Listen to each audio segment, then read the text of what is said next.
All right. Well, folks, you know you're in for a treat when you hear that tune because it means it's time for another episode of the Rec Poker Podcast, the Chats edition.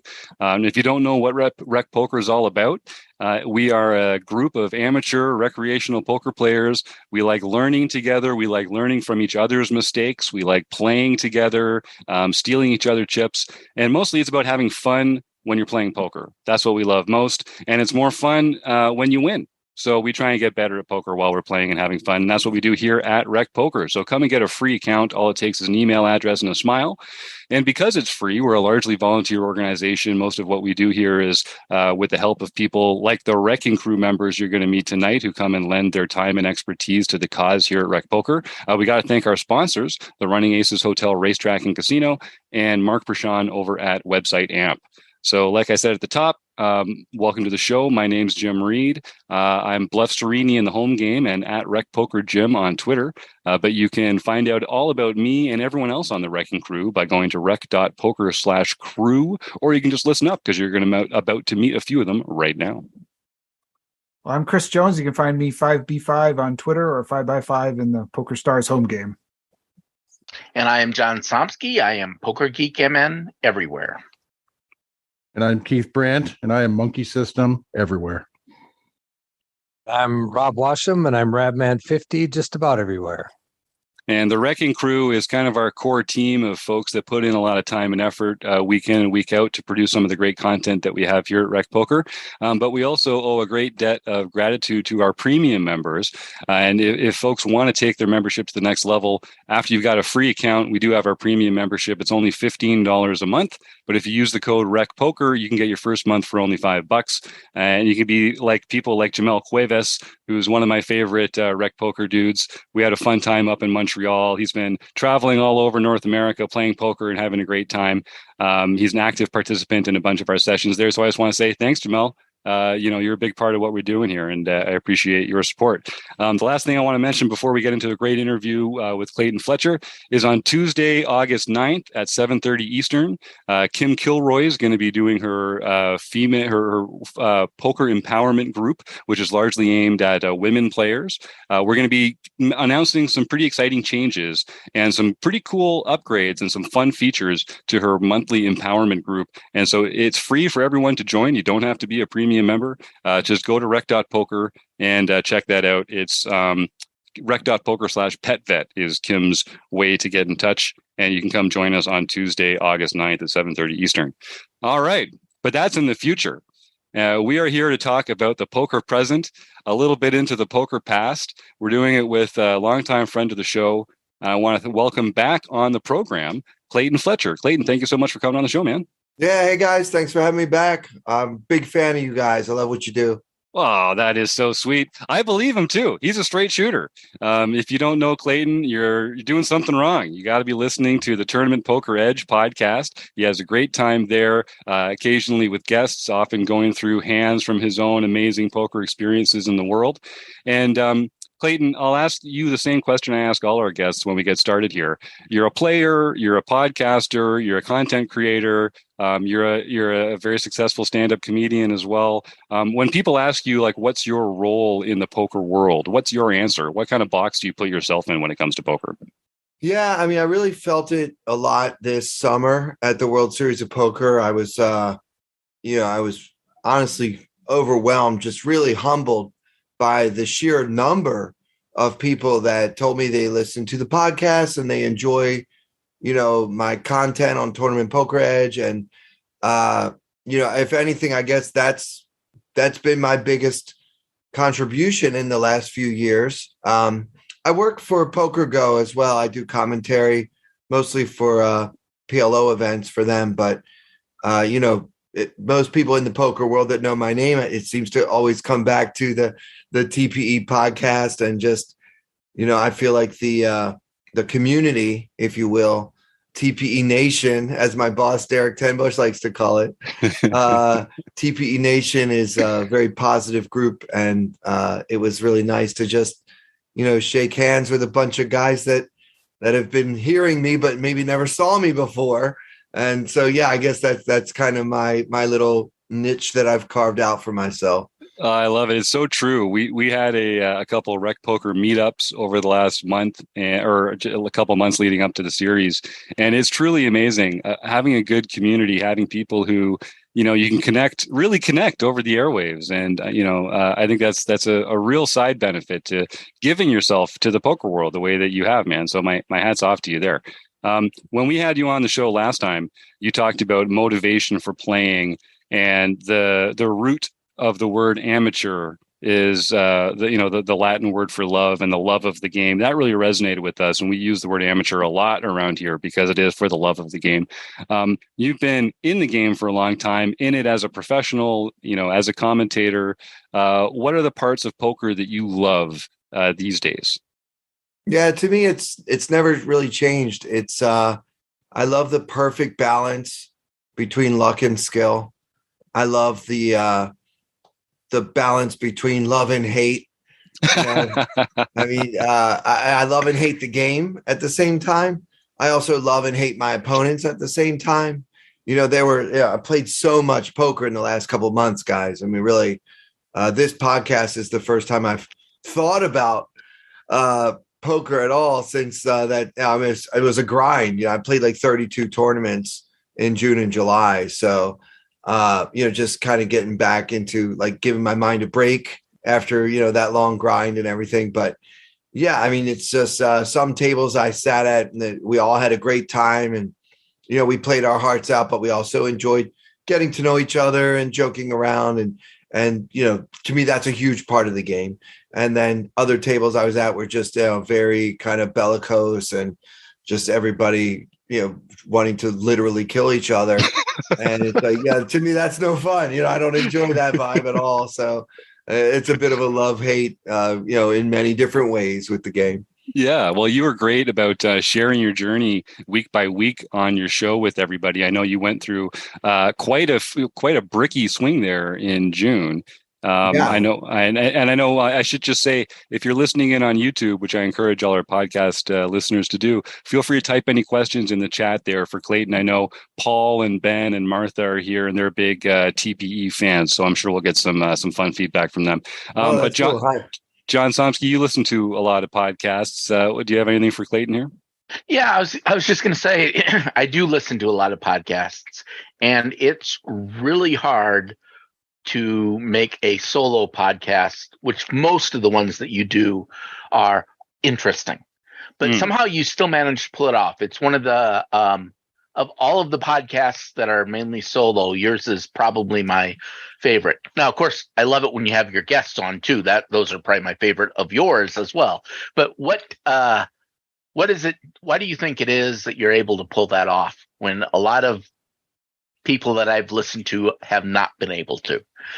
Yeah, I mean, that's a really great question. First of all, thank you for the compliment. My preference would be to always have a guest. But what typically happens is my schedule gets so full that podcast ends up happening whenever I can make it happen. I used to joke a lot on the podcast about, how unreliable poker players are. Because, when my schedule could be clean enough that I could say, all right, we're going to do this Tuesday night, 7:30 Eastern. Let's make it happen, whatever.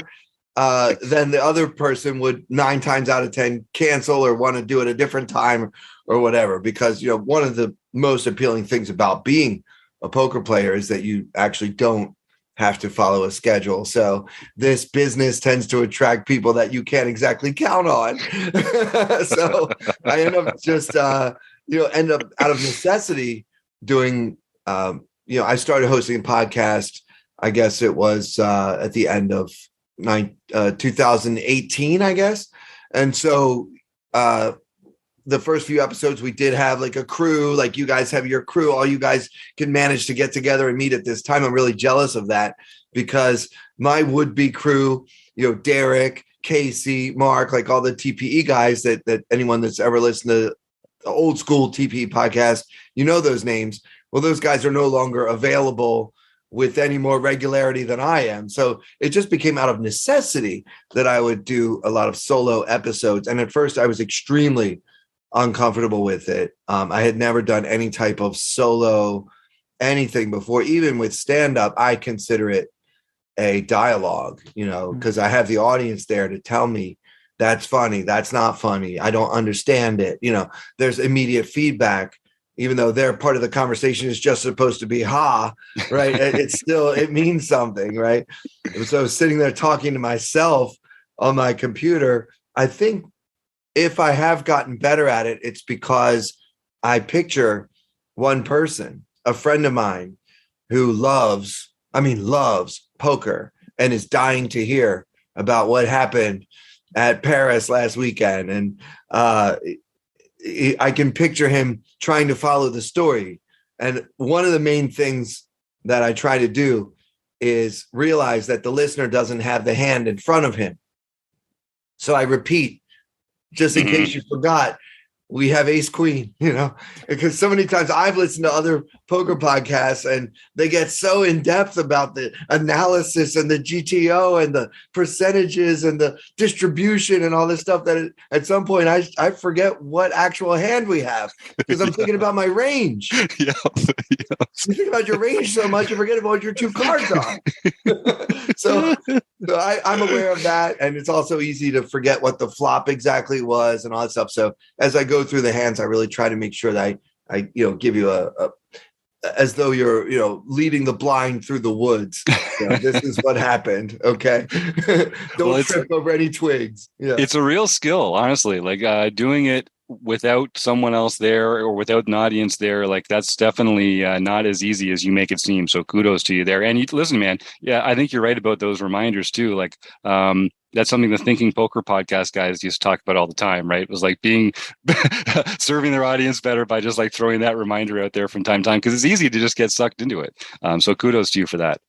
Thanks. Yeah. And if you're following along and you already know what the hand is and you're annoyed by the fact that I reminded you have ace queen with the ace of hearts, I think that you could kind of suck it up a little bit because there's so many people that are maybe multitasking while they listen, right? Or they're driving, like, wait, did I miss my turn? There are things that can distract us when we're listening, and in stand-up I can see on the audience's faces if they're not following my story or not. When I'm doing the podcast, I get no reaction at all.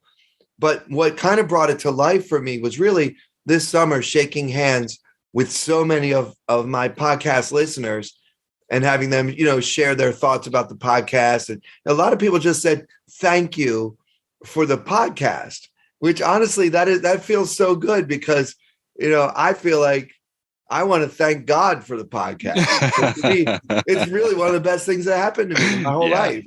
I love doing it. So yeah, you guys don't have to thank me for doing it, but, kind of putting, actually shaking hands with a few listeners made me realize, like, when I'm sitting there talking to myself, I'm really not talking to myself. I think about those guys, the ones that I met who thanked me for it. I'm like, that's who we do it for. There's no substitute for every once in a while you get like a nice email from someone or a DM on Twitter or someone just saying like, hey, I really thought you made a great point on the podcast to help me become a better poker player. And like, oh man, it just doesn't get any better than that, right? Absolutely. That's it right there. That's beautiful. Chris Jones, you're the producing co-host of the show here. Well, what have you got to bring to the table, my friend? Well, Clayton, I have a question of my own, and then I've got an audience question too. But the question I have for you is kind of something you mentioned a little way back when you mentioned, playing 32 tournaments over the summer. You get to some tables. Some of them are really, it's nice. You have some conversations. Some of them are just like kind of like death marches and people staring at you. And I'm just curious with your experience and, and you seem like you're always a very affable person at the table. So if you're experiencing that as well as the rest of us are, what do you think sets the tone for a good table? Or like how, is there not a way that we can, is there are some tables that are just going to be death and that's just the luck of the draw, kind of like the rest of some of the other parts of poker? Yeah, I think that's a great question. I mean, certainly there are some tables that no matter what, Chris Rock could sit down at the table and some people wouldn't talk to him. It really doesn't matter. In some cases, there is literally nothing you can do. That's just the vibe those players want. And you know what? Honestly, I respect it. I never try to force anything. Like one thing I do, I think the magic word in life is hello. So when I first arrive at the table, whether I get there early and the tournament hasn't started yet, or a bunch of players have been there for a while, and now I'm just taking my seat at that table that's already been sort of an existing, organism or whatever before I even got there, I always say hi. I sit down and put down my chips. Hey guys, how's it going? I say hello. And I find that so many people don't even do that, but just, hello. And right when you get there, don't try to strike up a conversation. If you've been quiet for 2 hours and all of a sudden you try to start talking, that's like, well, what's going on here? Like, what's this guy? What's his angle? What's he trying to sell me? But if you show up and your first impression that you give to people is, I'm someone that isn't going to wear headphones the whole time. I'm someone that can actually have a conversation with you. Those who might be interested in that side of the game, the social aspect, if you will see me as someone that would be willing to participate in that with them. And sometimes I regret that very quickly when they start sharing their political views or what have you. But all in all, I enjoy the game a lot more when we're talking. So that's just me. Yeah. I love that quote. Sometimes I regret that. Yeah, there are. I like a social table too, but there are those moments where I was like, I wish this table was a little less social. Yeah. Yeah. Big mistake. Yeah. Shouldn't talk to that guy. Yeah. Yeah. So I have a question here from Ben Enslow. And he's wondering about PLO. And first of all, kind of what drew you to the game PLO? What kind of excites you about PLO? And also, what was it like doing commentary this summer in the booth? Okay. Yeah. Thanks for your question, Ben. I like PLO because, to be honest, I like to gamble. I think that one thing that you lose sometimes, especially in no limit hold'em cash games, is that nobody wants to gamble. They all realize that the blinds are so small compared to the amount of money they can lose that in many, many cash games I've been in, particularly in Las Vegas, nobody wants to give any action without the nuts. In PLO, you can't play that way. Nobody in PLO has any success playing just waiting for the nuts. It's really hard to make the nuts in PLO, and it's hard to have the nuts even hold up in PLO. So I'm more attracted to that game because I enjoy the fact that my good hands don't hold up as often as they do in hold'em. So it requires more gambling, and I may be a rare breed, but I actually enjoy the swings. I don't play above my head, so I'm not buying into the 50K high roller PLO tournament. I gladly did commentary for it, but I did not enter that event. That's out of my price range. And then I wouldn't enjoy the swings. So I think that because I practice good bankroll management, I can enjoy the ride, if you will. I mean, I've had PLO sessions where my stack was, crazier than a Bitcoin chart at this point. It's just up and down and up and down. And I kind of enjoy the wild swings of the game. As for doing commentary this summer, I had a great time. I got to do 2 different PLO events. One with my old friend, David Tuckman, who, he and I go way back. And, I think that he and I have a great rapport. But it was also fun this summer to do commentary for the first time ever with Ali Najad, who is, such a pro and someone whose career I've been following for about 20 years. So he's kind of a legend in the game, and it was a great pleasure to work with him as well. So, but, just watching these, top PLO players and just hearing the way they talked after some of the hands was eye-opening for me. And it was kind of fun to just learn more about doing commentary on a big stage like that. They have some excellent producers at PokerGo, and they actually taught me a thing or two about doing commentary for bracelet events. I'll share one of the tips that a producer named Zach, I'm sorry, I don't know Zach's last name, but he was wonderful. And he said to me, because I have a habit of saying what I think the player's about to do. Like, I think he's going to fold here. I think he's likely to raise here. And Zach pointed out, it doesn't really add that much to the audience experience hearing you say he's going to fold, and then 10 seconds later, he folds. It's more valuable to say, as a player, what might he be considering in making his decision? And so it kind of changed the way I did color commentary. I mean, I'm always going to do my silly jokes, right? I'm a comic. I'm going to do dumb jokes about the players and stuff. But as far as like really analyzing the poker, that helped me a lot. And little nuggets and tidbits like that I got, I feel like I took another step in my development as a commentator as well.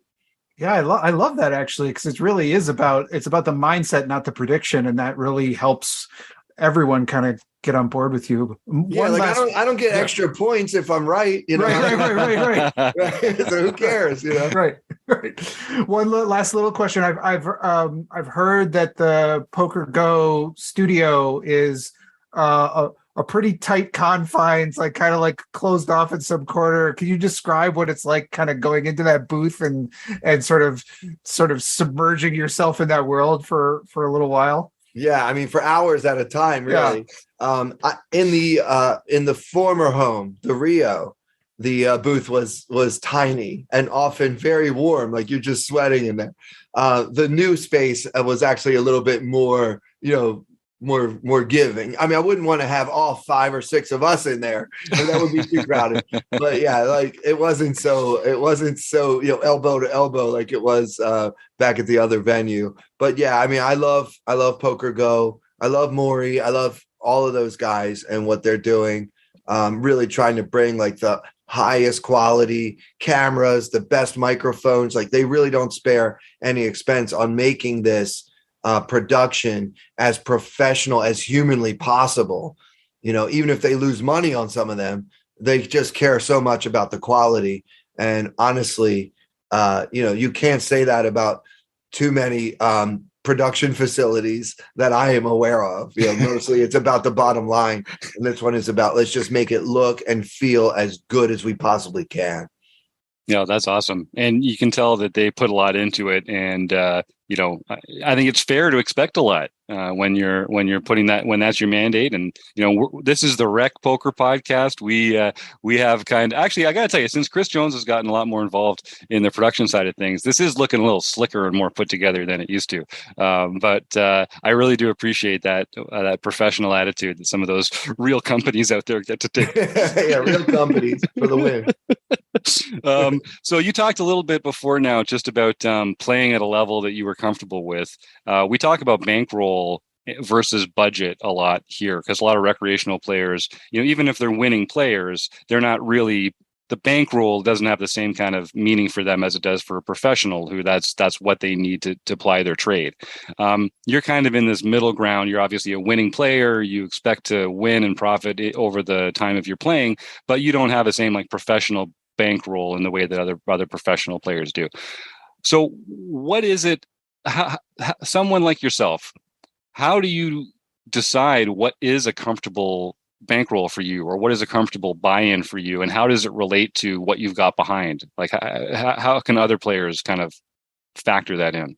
Yeah, that's a good question. I mean, as far as being a winning player, not this summer. I wasn't. I didn't win I didn't cash in a single tournament throughout the month of June. And I arrived in Vegas on the 4th of June and played almost every day. It was just really rough. I had a little comeback at the end, but not enough to make up for the first month. But yeah, to answer your question, I think if you are not counting on your poker bankroll to support your livelihood. In other words, you have another job, or like me, you have a whole other career in comedy or whatever else. Then I think that the question becomes, how hard would it be for me to replenish this bankroll? Now for some players, if they ever lost $500, they would say, how am I ever going to get that $500 back? I have bills to pay. I have 2 ex-wives. I have a mortgage, whatever people have to pay for. They're cut that thin. So if your number is $500, if you ever lost $500, you might never figure out a way to get that $500 back. Then, you should be playing like $1, $2 online tournaments. That should be your bread and butter, even if you have a job. So it's a matter of really looking at your budget and saying, how much have I won? How comfortable would I be losing a percentage of what I have won? Right. I mean, to me, my bankroll started with very little, just a couple hundred, 20, 25 years ago or something. And, now it's built up to what it is. there was a time when I would take a lot of risks, like sometimes putting my entire bankroll on the table, because number one, it wouldn't be that hard for me to recoup it. And number two, it wasn't that much money to begin with. And I could afford to take those risks because I didn't have any other responsibilities or expenses, right? So it's a very complicated formula that every individual has to come up with. But the main question I ask myself is, how hard would this be for me to get back if I lost it, right? So if my total bankroll, I'm not going to use my real number, but let's say it's $100,000, and there's a $100,000 high roller, and somebody's saying, "Hey, you should play, Clayton. It's a bounty," they did one of those this year, and I was like, "Man, I wish I could play in that." Yeah. Every bounty was $25,000. Oh man, it's so much fun for a bounty junkie like me. That's my favorite format. I like bounty. Yeah, me too. Yeah. So if my theoretical bankroll is 100,000, I spent all of it on one tournament, then that's crazy. But not if I can go to work tomorrow and make $100,000. You know what I mean? It really depends on you and what you're doing and what you can do and what you can't do. So yeah, I mean, you never want to. To me, a good rule of thumb is I would never risk an amount of money that if I lost it, I can't go right to sleep that night. It's a great rule. If you're up late at night, how am I going to get that money back? Or why did I spend so much money on poker? Why did I risk so much of my money? Then you played too high that day, and you should have quit or played a smaller game. There's no prize for playing over your head. You might get lucky and now suddenly have a huge bankroll, but it's just a bad habit. And if playing over your head means buying in for 1K and you do it and you win 10K at some point because you learned the wrong lesson the first time, you're likely to buy in for 10K one day. When does it end? Eventually you're going to end up broke. You just have to be disciplined about it. Now, when you're playing for a living, you have to be even more disciplined because that's your livelihood. You're going to be out of action. Literally, I could have lost my whole bankroll this summer. Thankfully, I didn't. I did not even come close. But if I had, I could make it back and be back in action in a couple of months of just doing more work in my other career, right? But if you don't have another career, then you really need to protect your poker bankroll with your life. And can you just talk a little bit about if people are playing kind of out of their depth, they're going to be hesitant to pull the trigger in some spots. They're going to be kind of like playing like scared money. Can you just talk a little bit about why that can be detrimental to your own game and to your own results? Yeah, I mean, for sure. Obviously, if you are playing with what we call scared money, right? You're worried about losing the money instead of thinking about, well, what is my range? What is my opponent's range? What do I think that the best play is? Whenever I'm thinking about money instead of strategy at the table, I know that I'm in a bad situation. I need to get up and go home. You should never be thinking about money while you're playing poker. It's funny because that's how we keep score, but that's not what you should be thinking about while you're playing. You should be thinking about the decision tree or whatever your process is for deciding the correct strategy versus a particular opponent in a particular situation. It should not involve, but if I lose this pot, how can I pay my kids' tuition? Mm-hmm. Right? Then you're over your head and you're doing it wrong. And it's never worth it to be in that situation. It may even work out for you, but it's also going to have a long-term effect of making you forget the value of $1. And then eventually that's going to come back and bite you tenfold. So yeah, I mean, your bankroll management is essential. I really like the way you talked about that and the sort of like the supply side of how quickly can you turn it around? Because I've always thought of big purchases in my own life. I've thought, okay, how many hours of my work am I going to need to do in order to pay for this? Or, how many days am I going to have to work that I could otherwise just take off and play poker or do something fun? And it's like, do I really want this thing enough to work 3 days for it? And right. If not, then, maybe that's not something I really need in my life. Yeah, you have to kind of think about the worst case scenario, right? I mean, I could lose this buy-in. And if I do, then what? We all want to be optimistic, but honestly, every time you sit down and play a tournament, you're probably, on average, about an 85 to 90% chance you're going to lose. Yep. Right? That's just the nature of tournament poker. Most players lose every single time. Every once in a while you have a win. right? That's just, I mean, this a tournament chart goes down, down, down, down, down, down, down, down, down, up, down, down, down, down, down. You got to be able to sustain that down. And that means you've got to play within your means. Now, I'm not talking about taking shots, right? Like for a lot of people, they don't really have $10,000 to play with every single day, but they do play the main event. And that's one thing that makes the main event special. For many poker players, they're extremely disciplined all year, but they take a shot at the main event every year because that's their one. If you have one or two throughout the year where you do play a little over your head just to feel what it's like, but there again, because it's a shot, you prep for it.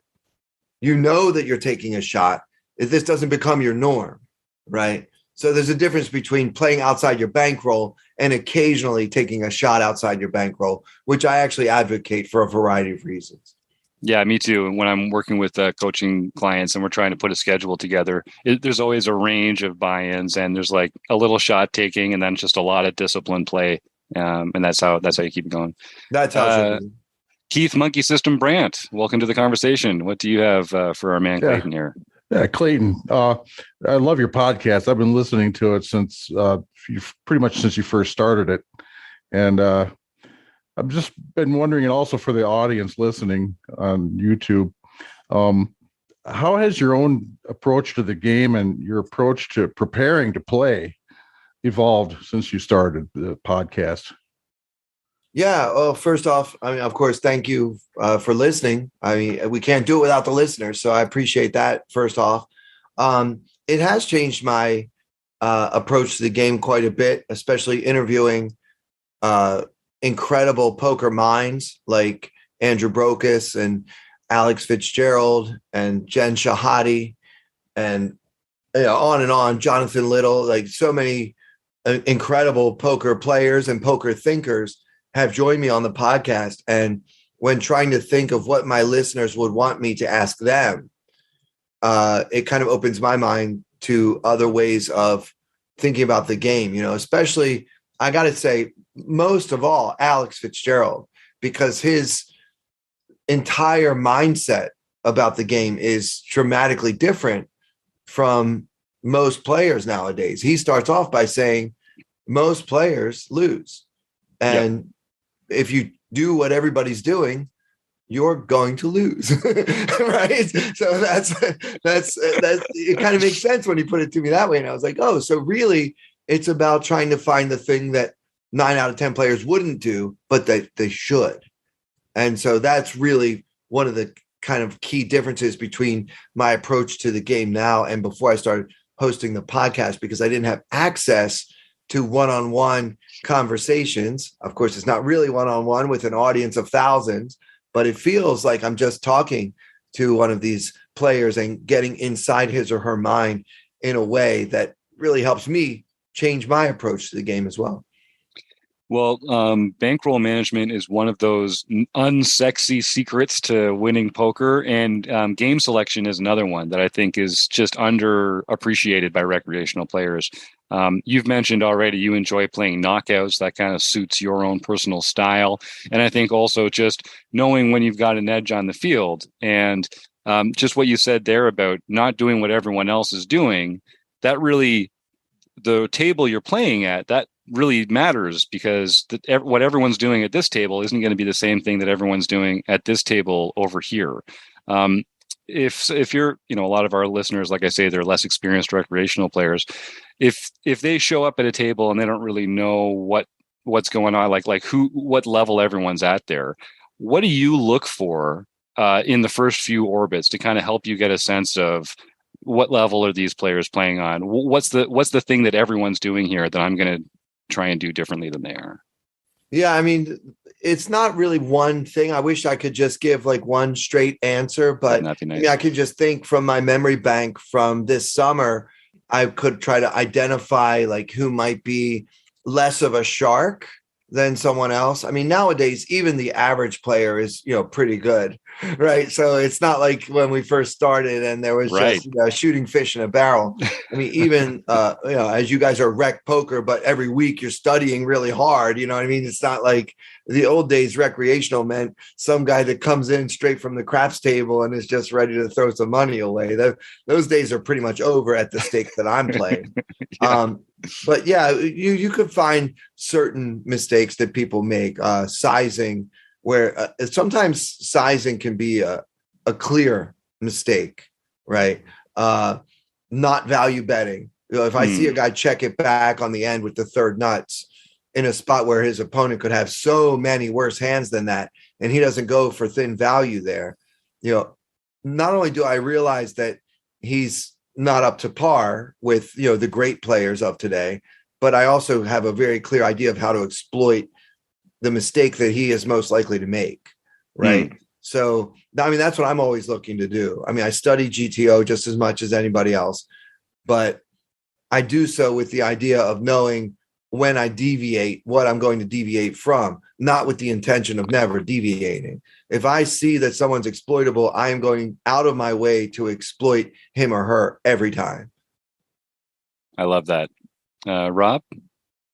I just had another question on your podcast. You do a really excellent job of breaking down the hands that you play in and all of the nuances that go into that hand that you played, and you're breaking it down. And my question is, how do you note take? What do you do to keep notes on the hands that you play that you can bring them back to life in the podcast? Yeah.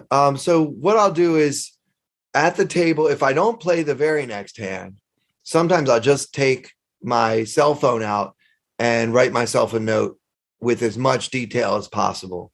What my stack was, what his stack was, what the blinds were, what he was wearing, because I know that I might not end up recording the podcast about that hand for another 2 or 3 days. So I want to make sure I can remember all that stuff. If the hand happens really close to a scheduled break in the tournament, I will actually make a voice recording, almost like a little mini podcast just for Clayton that I record on my phone so that I can really describe the situation better than I can do it over text, right?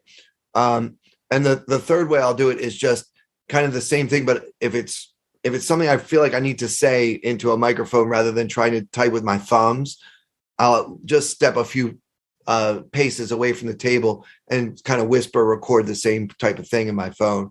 But yeah, those are the different methods I use. I wouldn't want anyone to think that I just have this photographic memory and I remember the exact suit of every card and exact stack of all my opponents. And to be really clear, sometimes when it doesn't actually make a difference, I'll estimate. This person had about 38,000 in his stack, right? So we know it wasn't a super short stack. He wasn't one of the chip leaders, but whether it was 38,000 in real life or it was actually 46,000, it doesn't make that much difference.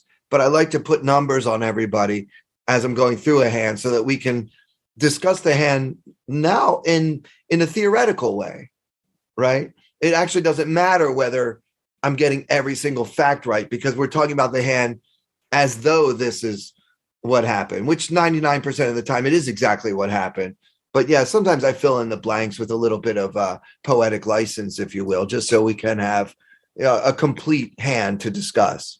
Yeah, well, it's hard. And it really goes to show whether it's exactly what happened at the table or not, having the details about even the offsuit suits and, the number of chips in there, it makes for the integrity of your discussion demands that you have some answer there so that you know what you're working with. And I think the show benefits from that for sure. Thanks. Yeah, I would never change anything that's super relevant, but I'll fill in the blanks if I can't remember the exact details. And I find myself often using words like about, he had approximately, or he had about an average stack, so around 60,000, whatever, that kind of thing, because I don't want to mislead people into thinking that I'm some kind of savant and I can remember every single chip that every one of my opponents had in front of me for 7 weeks. No, sir, I can't do that.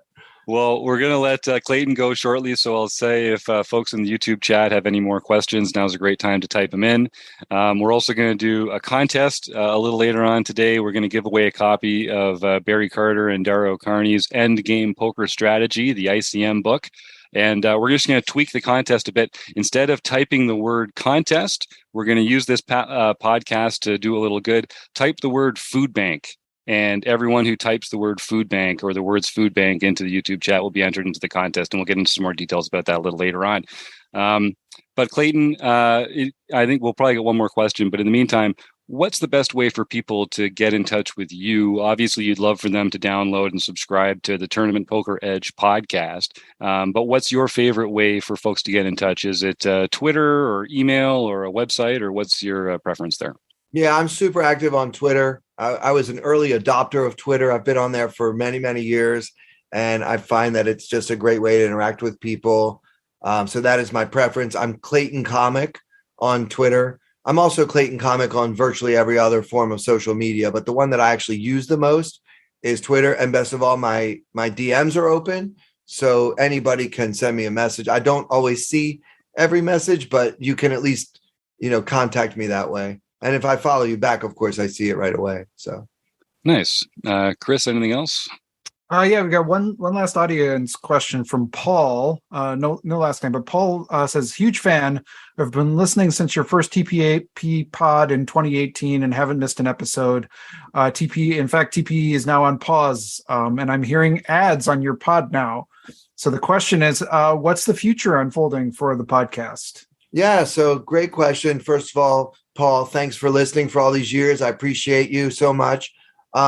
Yeah, so TPE itself, the website, the training site, is on pause. They're not like going under or, dissolving or something, but they're not going to be actively creating new content for a while. They're taking a necessary break because all of the content creators that they have are too busy with life and other inconveniences. So in order to keep the podcast going, we've started having ads. And we're also in the process right now of looking for sponsorship opportunities. So, if anyone's listening to this, wants to sponsor a podcast with thousands of poker players as listeners, certainly get in touch with me via Twitter at Clayton Comic. But there are no plans to end the podcast at this time. It looks like we're going to be able to keep it going. We've already gotten, as you hear, our whatever the platform is that hosts the podcast is now putting out ads as part of the podcast, which never used to be a thing, except when we had direct sponsors and I would have to read, ad copy or whatever. But yeah, that is what's going on now. We're moving away from this is just something that we do for free. And the website, the training site, Tournament Poker Edge, pays me directly to be the podcast host. Instead, we are now looking to eliminate that cost for TPE and replacing it with sponsorships. So that's why you're starting to see ads and everything. I don't think the ads are too obtrusive. Hopefully they don't come in right in the middle of a deep strategy discussion where you're concentrating and then all of a sudden you have to hear about some other podcast or whatever. But yeah, I think at this point most podcast listeners would consider targeted advertising a necessary evil, and we find ourselves now having to fall in line with that as well. And if folks, just to make this perfectly clear, the Tournament Poker Edge site has, hundreds of training videos, specifically laid out curriculum. There's a million ways to join TPE and get a lot of value out of the material they've already put up there. Some fantastic minds putting great content together. And even if they're not putting new videos up every month like they were before, there's a wealth of information there and ways for people to improve. So I'd encourage folks to go check that out. And of course, to keep listening to Clayton on the show. So Clayton, we've got some comments. Awesome guest. Paul says, great to hear. There's a bunch of people that really appreciate your time. I know I'm one of them. I can't wait to keep listening along. And what else can I say? Well, thank you again, Clayton. And I hope this isn't our last chance to have another lovely little conversation. Anytime you guys want me to come back, I appreciate you guys. I love what you're doing. And pleasure's all mine. So anytime. And thank you all for listening. Appreciate it. Cheers, man. You'll be hearing from us, no doubt. All right. So, John, why don't you take us through home game results, and we can see who's been winning lately, and see how many new pins we're going to have to ship over to a really mad guy. See if he's still on a big roll from last week. Well, it's funny you mentioned that, because the very first game I have to talk about is July 25th, where a really mad guy got God. His fifth nightly victory for the year. Do we know who this is? We no name. Or is it a private name? His name is Mad Guy. Oh my God! Really mad guy is his poker name, and Mad Guy is what he has. This is an impressive little run, and he's a new player, right? He's a new member. He's obviously knows what he's doing. I think he just followed us on Twitter too. So hopefully we can find a little more about this 9 total rec poker wins, all of which have been this year. Oh man. So he's joined this year. Yeah. All right. Well, Mad Guy, way to go. You're going to be a very pleasantly relaxed guy pretty soon. Yeah, I know. It's exactly. Really got to change the name to. Yeah. Then on the 26th, we had the Took, Brian Cole, got his second nightly victory for the year. Nicely done. Jesse Two Shoes. He's back. Jesse Grand Force got his first nightly victory, second victory overall. There you go. B-Chip, Charles Allen got his fourth nightly victory for the year. Way to go. Quad Quark Paul got his first nightly victory for the year. He's in the room. And then JT Guns 22, Jay, got his first nightly victory for the year. By the way, I recently just cleared out, just for everyone to know, we had an old sheet that had people's names that Steve had gone through and figured out and gotten all of those. I've deleted that now. So the only way we are going to get your names is if you make your profile public in the website. So if you used to have a name that I would call out and now it's listed as private, that's why. So you'll just have to go to your profile, make sure that your PokerStars username is public and your first and last name are public if you want your name included in the podcast. And if you don't, that's fine too.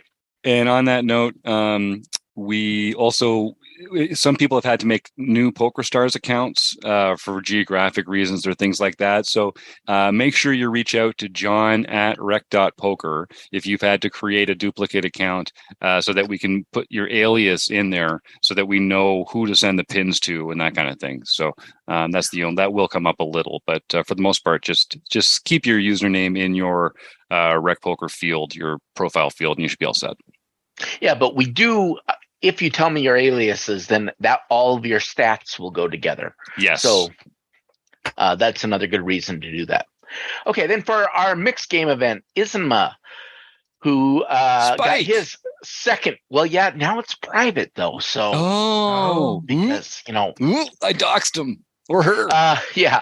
So now he got his second daily mixed victory for the year, and Jasper Jr., who actually complained that his is Pat Berry. Yeah. He complained that he was listed as private, so I will out him.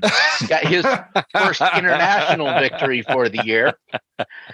Keck 65, who is also now private, got his second international victory for the year. Yeah, no idea who that is. That's so weird.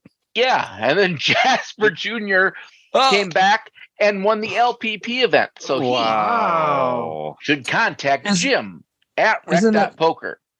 Isn't it a little late for Keck Geek 65 to be private?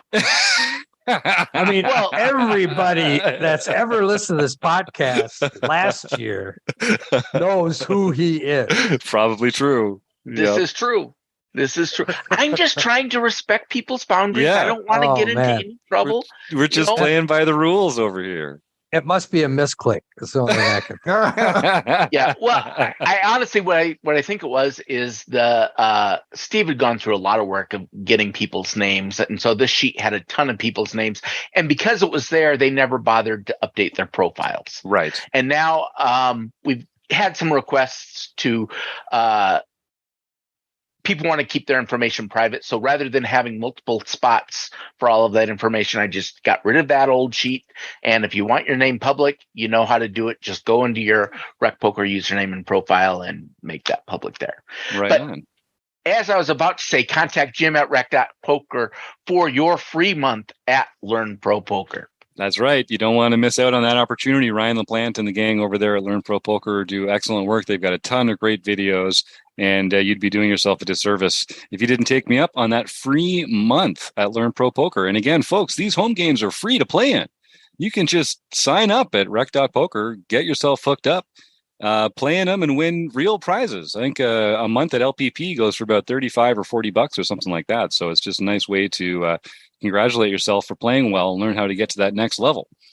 So folks, type the word food bank into the chat there if you want to win a shot at Dario Carney and Barry Carter's Endgame Poker Strategy book, which is what we're looking at in the book study right now. And we used to type contest, and we're going to type food bank. And the reason is, what the heck? I post a podcast, and food insecurity is an epidemic in North America. I think a lot of people that you might know personally, not the people that you necessarily expect, might have a hard time putting food on the table, or know someone who does. It's an easy way where you can make a real difference in the world. And if you just Google food bank near me, you'll find at least one food bank in your region. Donate a little bit of time, donate some money, take some cans of tuna and a bag of rice out of your pantry and bring it on down there. And maybe you can help feed someone hungry. And again, I don't think people quite understand how many people out there are on the spectrum of food insecurity. It's not just people that are starving. It's not just homeless people. It's people with families, people that are going through a hard time. A meal in a time of need can make a big difference. So please do go support your local food bank. And we'll just be using food bank as the contest trigger from now on, as a way to just mention it on the air every time. So Rob, why don't you talk to us about the ICM book that we're enjoying from Dara and Barry, and then we'll give away a copy. Sounds good. This Wednesday, which is August 3rd, is the first Wednesday of August. We will be continuing our discussion on Zoom at 6:30 Central Time, right? 7:30 Eastern Time. Yes, sir. We will be going over Chapter 7, which is called Deal Making. And hopefully we'll get through that and get into Chapter 8, which is about making big mistakes versus small mistakes. Ooh, I like that. And that is something that Keith talked about when we had our ICM podcast about ICM and the forum podcasts. He talked about where calling is a much bigger mistake than betting or shoving. It's easier to make a big mistake calling than it is to make a big mistake calling or shoving. So that's Chapter 8. So We'll be talking, hopefully we'll get through Chapter 7 and 8, and then we'll be very quickly getting into the hand examples that he has towards the back of the book. That's awesome. Well, it's not too late. If you win the draw tonight, we record all these sessions. They're open to any premium member here at rec.poker, and the whole archive of all our videos. I mean, we make 6 videos a week, and we've been doing it for 2.5 years or something now. So we've got a pretty rich archive of videos if you want to go back and catch up on any of this stuff. So let's do the contest. So I see Norm is hello, Norm. Thanks for joining the show. First time I've seen your name, I think, here. So welcome to the YouTube experience. So we'll start with Norm and work our way down. I'm going to roll a die here. Norm's got the betting edge because we've rolled a 1 like a disproportionately large number of times so far. So hoping for a big number. No offense, Norm, but like I just don't want people. I don't want people to get suspicious. Let's Poor Norm. It's the first time he shows up. You're like cheering against him. It's a 6. Which means it is Benjamin Enslow. Ben Enslow, congratulations. You can send me an email, jim@rec.poker, and I'll make sure you get an e-copy of the ICM book from Dara and Barry. We love working with that crew and sharing their amazing poker insight with the rest of the poker world. And then Ben, East Coast bidder in the home game, I know he's looking forward to doing a road trip. I think we saw some tweets about maybe heading out to Montreal. There's a casino in Halifax. I know it well, but they are still only playing cash games. They're not really doing tournaments as much. So Ben's not sure that's going to make the list. But a few people have talked about going back to Playground. I know Chris is interested. They just put out a tweet saying that they're going to be they unleashed a weekly tournament schedule that was coming out. Looked like there was a good mix of bounties and freeze outs and rebuys, sort of ranging from I think like $300 to $1,100 or something like that. Never know.